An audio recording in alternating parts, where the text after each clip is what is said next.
আসসালামু আলাইকুম রহমতুল্লাহ। দূরে এবং কাছে যে যেখান থেকে আমার ভিডিও দেখছেন, আশা করি প্রত্যেকে ভালো আছেন, সুস্থ আছেন। আলহামদুলিল্লাহ, মহান আল্লাহ তাআলার অশেষ রহমতে আমিও ভালো আছি, সুস্থ আছি।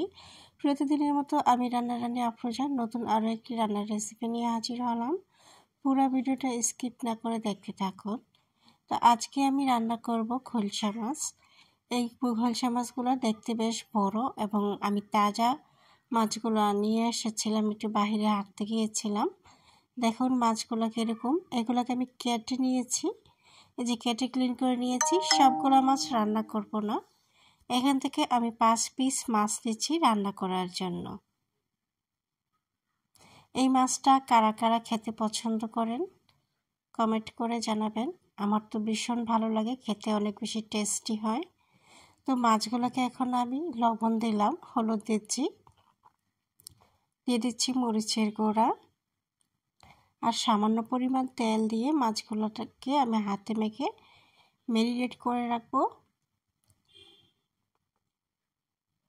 মাছগুলো কিন্তু দেখতে যেমন তেমন হোক না কেন, খেতে কিন্তু ভীষণ মজা।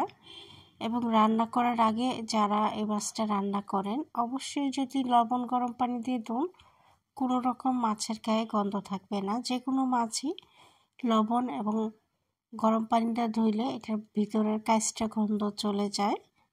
তো যাই হোক বন্ধুরা, মাছটা আমি এখন তেলে ভেজে নেব এপিট ওপিট উল্টিয়ে ভালো করে।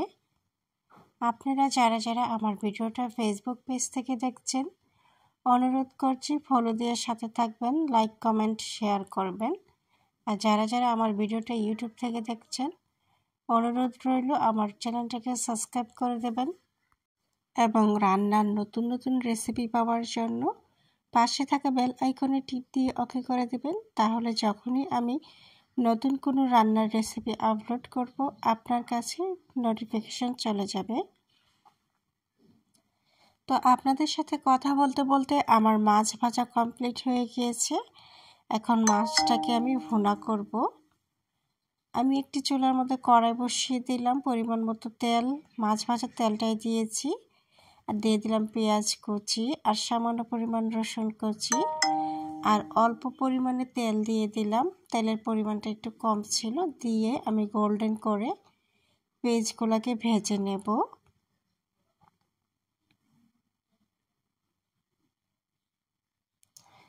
গোল্ডেন করে ভাজা হইলে অল্প পরিমাণে পানি দিয়ে দেব। এখন দিয়ে দিচ্ছি অল্প পরিমাণে লবণ, 1 চামচ পরিমাণ হলুদের গুঁড়া, 1 চামচ পরিমাণ ধনিয়া গুঁড়া, 1.5 চামচ পরিমাণ মরিচের গুঁড়া, 1 চিমটি পরিমাণ জিরা গুঁড়া দিয়ে নেড়ে চেড়ে এখন মশলাটাকে সুন্দর করে কষিয়ে নেব। মশলাটা প্রায় কষানো হয়ে গিয়েছে। এই পর্যায়ে আমি পরিমাণ মতো মাছটা কুক করার জন্য গ্রেভি দিয়ে দিলাম। এই গ্রেভিটা দিয়ে এখন মাছগুলো এক এক করে সাথে দিয়ে দেব।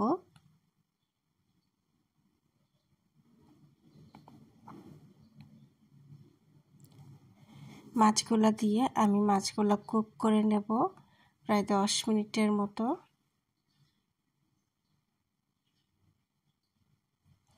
10 মিনিট কুক করার পর এখন আমি ধনিয়া পাতা দিয়ে দিলাম। রান্নাটা প্রায় হয়েই এসেছে, এখন চুলাটা অফ করে দেব। এই মাছটা খেতে কিন্তু সত্যি অনেক বেশি টেস্টি, আর রান্নাটা ঠিকঠাক মতো করলে তো সব কিছুই অনেক বেশি টেস্ট লাগে। আমার রান্নাটা কমপ্লিট হয়ে গিয়েছে, এখন আমি পরিবেশন করে নিচ্ছি। খুবই সহজ এবং সিম্পল করে আমি কিন্তু রান্নাটা করেছি। তারপরেও আপনারা দেখুন আমার রান্নাটা কত বেশি লোভনীয় হয়েছে। এই হলো আমার রান্নার ফাইনাল লুক। আপনারা অবশ্যই কমেন্টস করে জানাবেন আমার রান্নাটা কেমন হয়েছে। আপনাদের কমেন্টের অপেক্ষায় আমি থাকি। আজকের মতো আল্লাহ হাফেজ।